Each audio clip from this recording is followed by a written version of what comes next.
बचपन से ही बहुत शैतान था। उसने 12 साल की उम्र में एक लड़के को चाकू मार दिया था क्योंकि उस लड़के ने उसके दोस्त रघु को मारा था।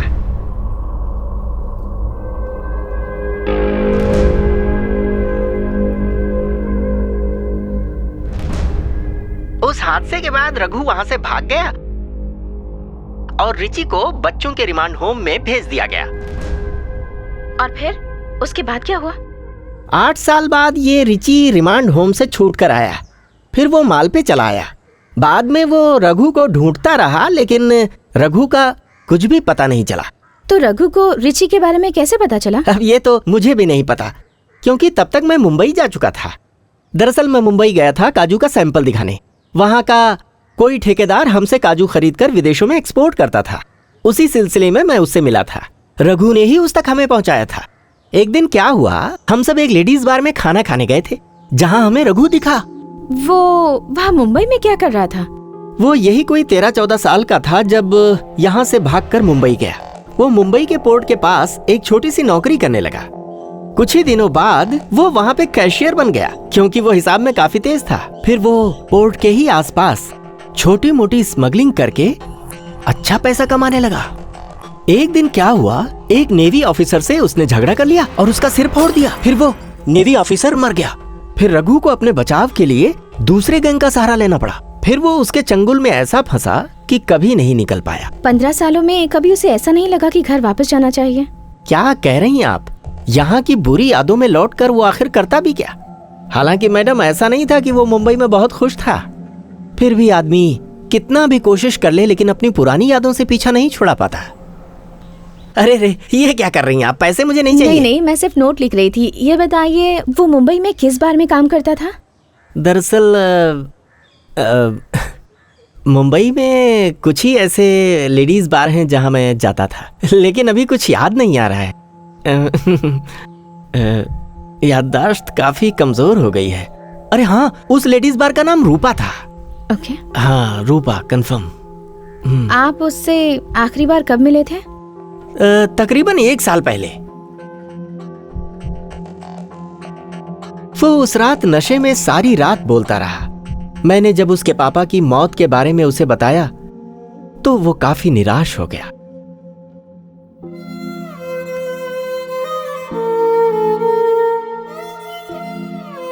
बाद में उसने मुझे अगले दिन मुंबई के हार्बर पर बुलाया।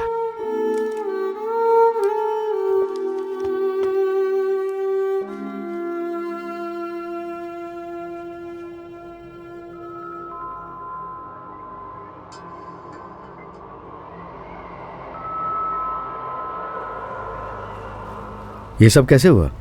4 साल पहले लीवर कैंसर हुआ था उन्हें। तुम्हारे गांव छोड़कर भागने के बाद वो बहुत पीते थे।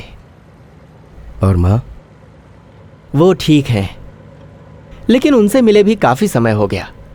मेरी आखिरी मुलाकात उनसे मछली मार्केट में हुई थी। वो खुश तो है ना? पता नहीं, वो अकेली रहती हैं। तुम ही बताओ, खुश कैसे रह सकती हैं? तुम वापस क्यों नहीं आते? कहाँ?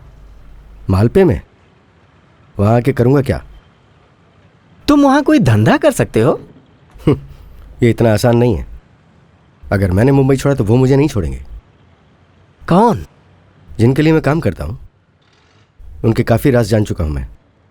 इसलिए वो मुझे किसी भी कीमत पर नहीं छोड़ेंगे और ना ही कहीं जाने देंगे।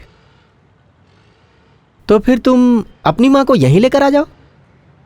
इस नर्क में वैसे भी वो मेरे बिना शांति से जी रही होगी, उसे वैसे ही रहने दो।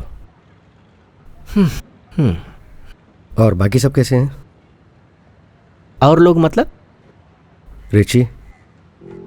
तुम्हें शंकर पुजारी याद है ना? इस समय रिची उसके काले और सफेद सभी धंधों को संभालता है।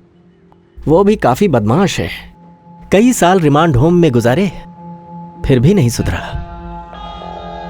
तुम्हारे जाने के बाद 8 साल उसने रिमांड होम में गुजारे थे।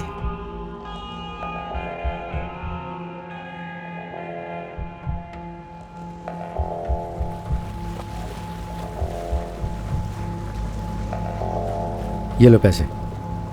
ये पैसे किस लिए? रख लो और मेरी माँ से मिलते रहना। और पैसे की जरूरत हो तो बता देना, मैं भिजवा दूंगा। और हम मिले किसी को बताना मत।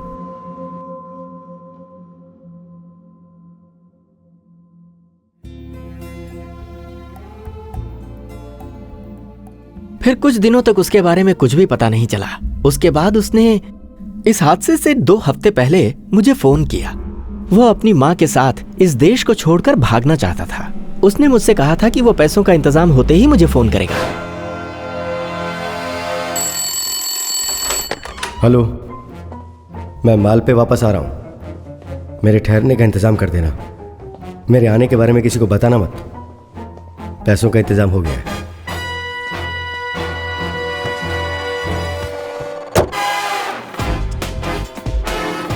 बॉम्बे अंडरवर्ल्ड और यूएस माफिया के बीच एक बहुत बड़ी डील होने वाली है। एक लाल बैग जो उस डील के लिए बहुत ज़रूरी है वो पिछले 2 दिन से गायब है। मेरे पास उस लाल बैग को चुराने के अलावा और कोई चारा नहीं था।